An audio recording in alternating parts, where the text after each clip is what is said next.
asalaamaaleykum mbokku sénégalais yi asalaamaaleykum mbokku gambien yi asalaamaaleykum yéen ñëpp ñuy déglu rajo Defaral suñu bopp mbokk yi ñuy dellu si tey ci dossier boo xam ne depuis daaw muy mois de juin mai-juin 2020 maanaam mot na at ak fi mu nekk nii ñu nekk di ci wax muy problème yi sanatoria bi wax dëgg yàlla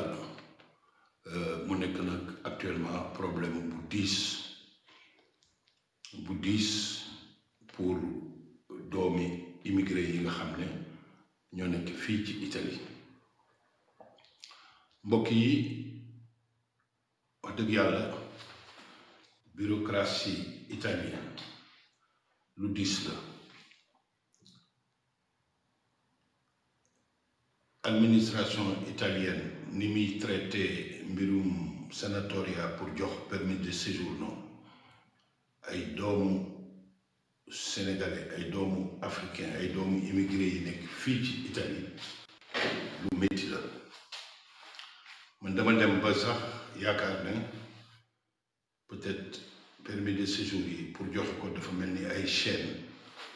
yoo xam ne la ñuy takk wala ay barrières la ñuy def boo xam ne xale yi duñ mën a épanouir fii ci Italie loolu li ko def nag du dara lu dul politique moo ci dugg ndaxte wax dëgg yàlla ñëpp xam nañ ne am na ay forces politiques yoo xam ne mbirum étranger yi dañ koy politiquer te parfois lépp pour am ay fautes donc moo tax mais du pour régler problème réew mi ni ñuy traité politiciens yu bëri ni ñuy traité mbirum immigré yi mbirum permis de séjour pour immigré yi day wane ne rek ne réew mi am na politiciens yoo xam ne patriote maanaam bëgguñ réew mi dañ koy wax mais bëgguñ ko. parce que ku bëgg réew mi fii ñu toll nii Italie gii ñu nekk muy politiciens yi ku ko bëgg da nga xalaat ëllëg ndax avenir Italie li ñuy wax ormay mënul dem sans les immigrés réew mi économie bi moo soxla immigré loolu jarul sax ma ci argumenté waaye soo gisee tey spécialement ma ñëw wax ci parce que amul benn yoon boo xam ne tegg naa sama loxo ci mbirum liggéey boobu ba fii ma nekk fii ci Casa Sankara ci San Severo ànd ceeg waa association Ghetto Out su ma yeboo ne lu ci bokk la loo xam ne liggéey bi ñu ngi koy def su ngeen gisee muy wax loolu moo di ne wax dëgg yàlla dafa laaj taxaw ndax avenir yi nit ñi ñoo ci nekk mais ñun ñi nga xam ne ñoo ciy wax di ci liggéey ñu nekk professionniste syndicaliste di ci liggéey liñ ci mën te nga xam ne moom la ñu war a njëkk a def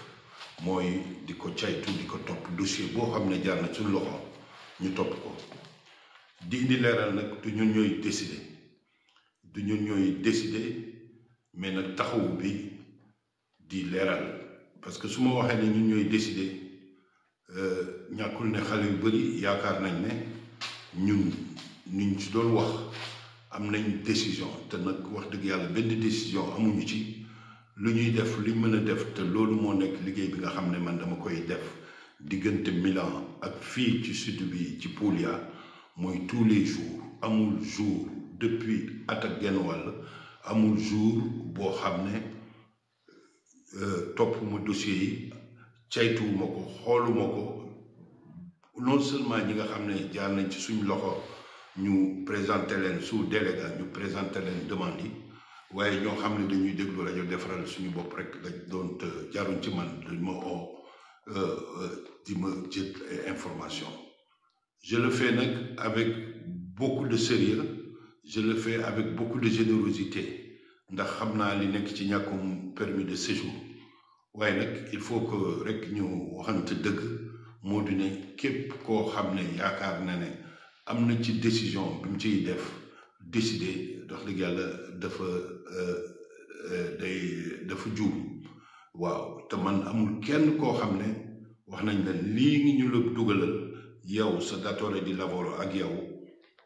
nekkul ne ñun ñooy wax préfecture convoqué leen kii bàyyi leen kii jël leen kii loolu administration bu baax administration italienne da koo bañ te parfois préfecture yi soo leen téléphoné sax bëgguñ nga leen di téléphoner tous les jours di leen déranger te loolu lu am la ndaxte su fekkee ne ay plus de 200 000 personnes ñoo déposé woon su fekkee ne ñëpp dañ leen di woo tous les jours xam ngeen ne seen liggéey du dox loolu dañ koy bañ. problème majeur yi nga xam ne moo ci nekk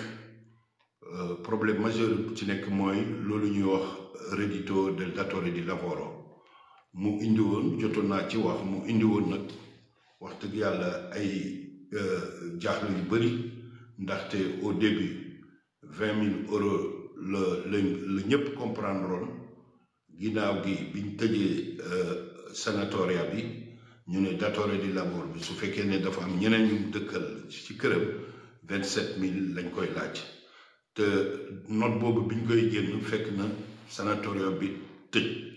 question bi may posé mais pourquoi éclaircissement boobu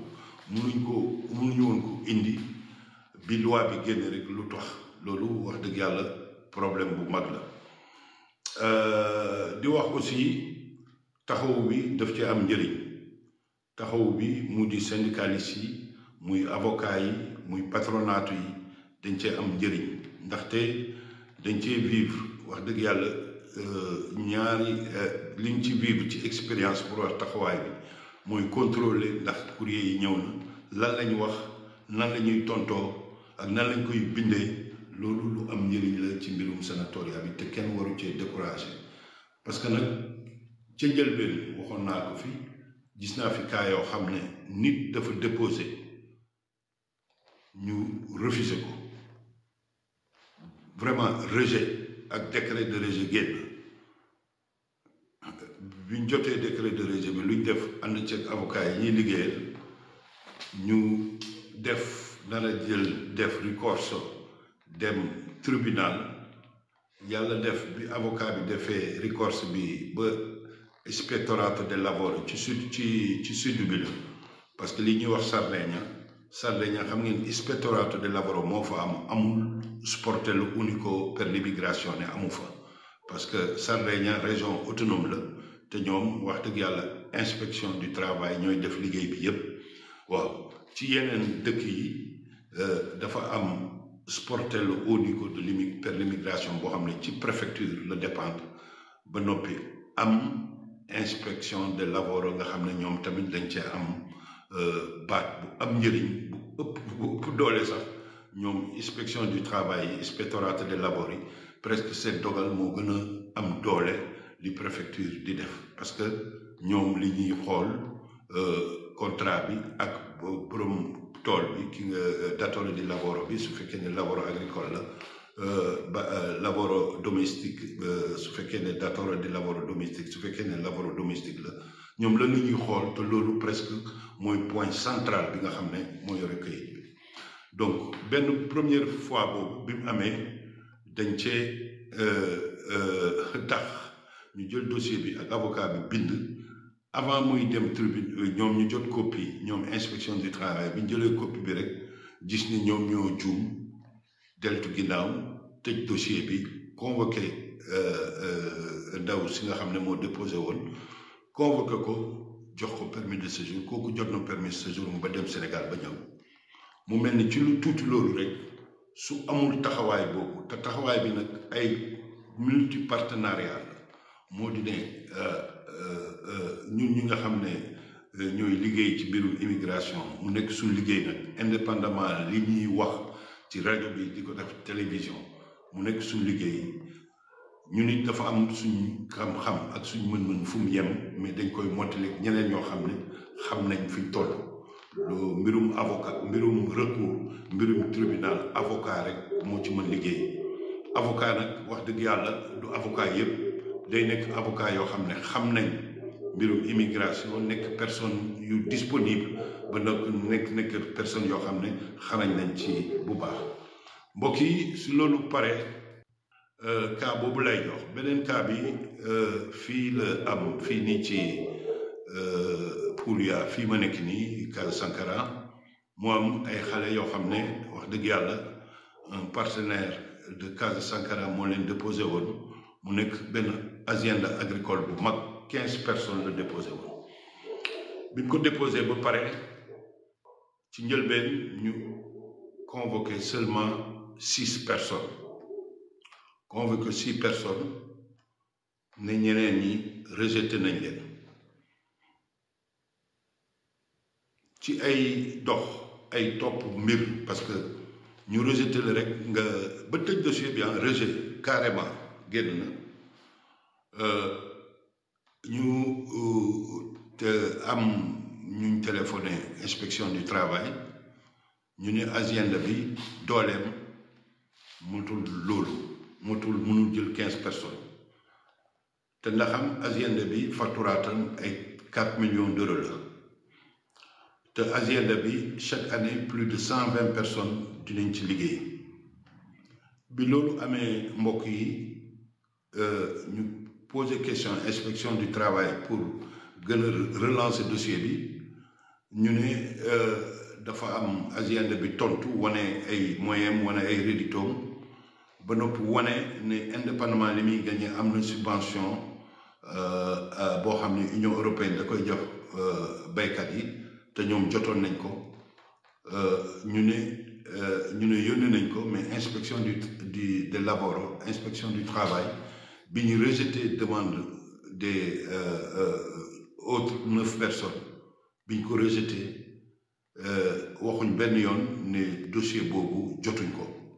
il a fallu ci ay waxtaan ci suñ dugg ba yëg inspection du travail ne moom mosul jot document boobu su jotee document boobu dina ko mën revoir dossier bi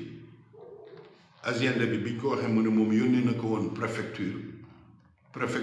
ndax inspection du travail ñoom dañuy wax ak borom demande yi préfecture mooy wax ak borom demande yi biñ ko préfecture jotee nee nañ ñoom inspection du travail préfecture mosu leen ko yónnee ci noonu la hacienda bi defaraat dossier bi yónnee ko waat ko préfecture yónnee ko inspection du travail ci boobu la inspection du travail bi mu caytoo mbir yi motul une semaine mu oo 9 yi nga xam ni yëpp bañu na leen ba semaine prochaine bii lañ war a ànd ak ñoom dem rendez-vous bi ci préfecture muy donc ci lu tuuti loo xam ne suñ ko bàyyi woon rek peut-être 9 personnes yooyu ñoom ñëpp dañ leen di rejeté wala dem ci tribunal recours tribunal mooy am te loolu lu métti la mbokk yi donc loolu mooy mbir mi te nag wax dëgg yàlla képp ku ci am difficulté yooyu dafa war nga taxaw toppatoo ko ci war ñun ñuy wax mënuñ def lépp mais képp ku ngeen jëflanteel fexe leen mu nekk mu jël kéemtalaay kàttanam jóg ci dossier bi dox ko parce que nag loolu mooy sérieux loolu mooy serietà ci italien di ko wax dëgg yàlla parce que nag xam nañ ne métti na waaye nag yéene bi liggéey bi ku amul yéene doo ko mën def ku amul yéene vrai doo ko mën def du ay wax rek gëj naa ci wax ci Facebook bi mais parce que ginnaaw bi dama concentré ñi nga xam ne jaar nañ ci suma loxo ñu topp leen topp ci guddeeg bëccëg ci laa nekk ba loolu lenn ci li ma indi fii ci Poulia ci Casa Sankara ci la bokk mbokk yi gis naa nag ay xale yu bari yu ma yónnee message bu daw yaram wax dëgg yàlla dañu ñaan nañ ci wax di leen wax ne ñu ngi ciy wax ak italien yi la ñuy wax waaye nag nañ xam ne rek mbir mi am na ci biir italien yi yoo xam ne ñu ngi jokkaloog ñoom di suivre seen liggéey yoo xam ne guddeeg bëccëg ci loolu lañ nekk moom laa leen bëggoon ñëw wax ñooñu mooy ñan ak lan lañ ci toll wax dëgg yàlla man fii ma nekk ci sud bi maa ngi ciy wax ak waa CGL Fly ba le 11 am na benn manifestation boo xam ne unitaire boo xam ne du ci mbirum sanatoria rek mais ci lépp lañu doon boo xam ne dañ ko war a def le 11 décembre à Bari te suñu ci yàlla yeggaleeg jàmm dinañ fa dem teew pour naqarlu mbirum sanatoria bi ni muy defee li ci bon nag mooy découragé wala yaakaar ne yow ñàkk nga wax dëgg yàlla te du loolu mbokk yi donc li nga xam ne moom lay def fi mu nekk nii mooy indi leen wax dëgg yàlla benn dossier boo xam ne moom ñooñu ma leen di wax ñu ngi ci xeex ñoom ci ñi nga xam ne ñoo ko njëkk a caytu mbirum sanatoria bi muy benn mbootaay la bu tudd Ero Straniero wax dëgg yàlla liñ ci def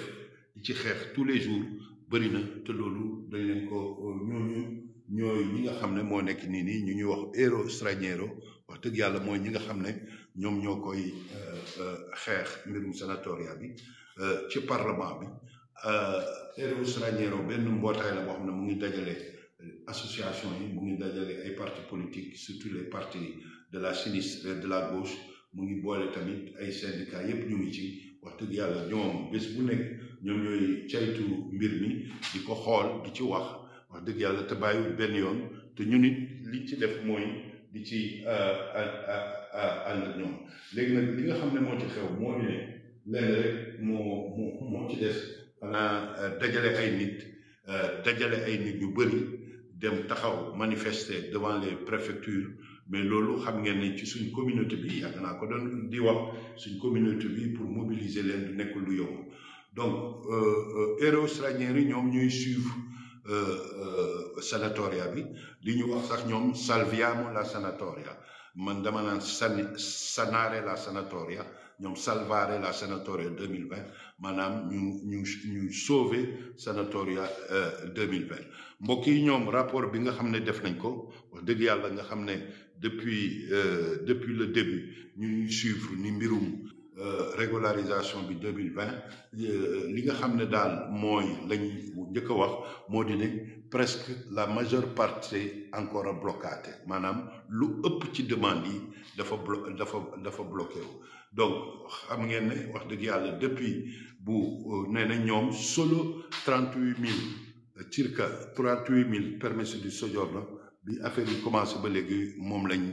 la questure yi joxe maanaam conseillare yaa ngi gis ci tableau bii ngeen gis nii wax dëgg yàlla gis ngeen tableau bii ngeen gis nii muy tableau bii nii gis ngeen ne chiffres yi nga xam ne moom la demande yi fi ñu toll xam ngeen ne ñaari yoon la woon benn yoon bi moo nekk coma uno moom lañ doon wax coma uno beneen yoon bi nekk coma due coma uno ma fàttali rek mooy koo xam ne da nga demandé pour un permis de séjour jaarale ko ci sa employeur muy agricole ak domestique xam ngeen ne yooyu amoon procédure coma due bi mooy ñi nga xam ne dañoo demandé woon seen bopp ndaxte nekkoon nañ ci dëkk bi mosoon nañu am permis de séjour muy asilo richiesta asilo wala yeneen genre permis de séjour ñu ñàkkoon ko te mosoon liggéey dans le passé foog naa ne avant le 30 octobre 2019 la ñu waxoon mbokk yi li nga xam ne ñoo déposé jaarale ko ci seen employeur mu ngi toll ci 207 452 demandes moo amoon au 31 décembre 2020 ci ñi déposé coma uno 1480 permis soggiorno rek lañ délivré woon bañ demee ba 6 août 2021 mu ngi toll ci 13 506 permis de séjour tey jii ñuy wax li nga xam ne moom la permis de séjour ñu joxe mu ngi toll ci 27 892 à 30 novembre 2021 mu ngi toll noonu ci 27 892 permis de séjour évolution coma due bi sax tane na ndax sur 12 986 demandes 12 000 mooy procédure coma due bi mooy ñi nga xam ne ñoo déposé leen seen bopp ndax mosoon nañu am permis de séjour mu jeex te amaatooguñ ko te mosoon liggéey ci mbirum tool wala domestique ñooñu bés ni ki tey ci 12 000 demandes yi presque su ma yeboon ne 80% yi livré nañ ko muy 10 088 permis de séjour. Voilà la situation moo nekk ci mbirum sanatoria bi wax dëgg yàlla kuy wax rek dinañ wax ne wax dëgg yàlla kuy wax rek da nga xam ne échec la ndaxte jaarul ci yoon te loolu nag wax dëgg yàlla politiciens yi ñoo ko mën wala ñun immigré yi ñu ànd def manifestation générale mais xam ngeen ne ñun immigré yi loolu habitude la woon bu njëkk ci immigré yu njëkk yi mais immigré yi tey pour leen wax ne bàyyi leen seen liggéey ñu dem Rome wala ñu dem Milan taxaw manifester wax dëgg yàlla soo wootul da nga ci wéet loolu nag moo tax li nga xam ne moom la ñuy dox mooy dox ko ànd ceeg organisation yi nekk ñuy wax Euro Straniero nga xam ne ñoom ñu ngi ci biir parlement bi waaw Euro Straniero ma noté encore seen Euro Straniero nga xam ne ñu ngi ci biir parlement bi di xeex ñooñu lañ mën àndal di ci saytoog ñoom parce que problème yi de bureaucratie la te loolu ñu ngi koy dox mbokk yi donc xam naa ne liñ ci mën a wax bëri na mais di wax rek mbokk yi encore une fois ci loolu laay jeexale di wax mbokk yi rek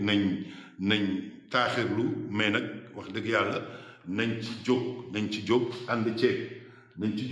ceeg ñi nga xam ne ñoo leen doon toppatool seen dossier nañ ci jóg xeex ko ànd ci ñoom xeex bi du ay dóorante waaye nag topp ko suivre ko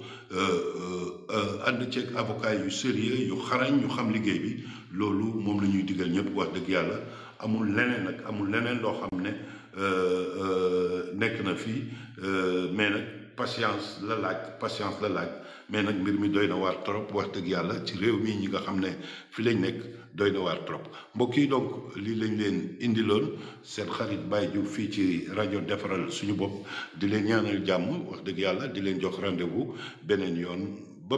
jërëjëf.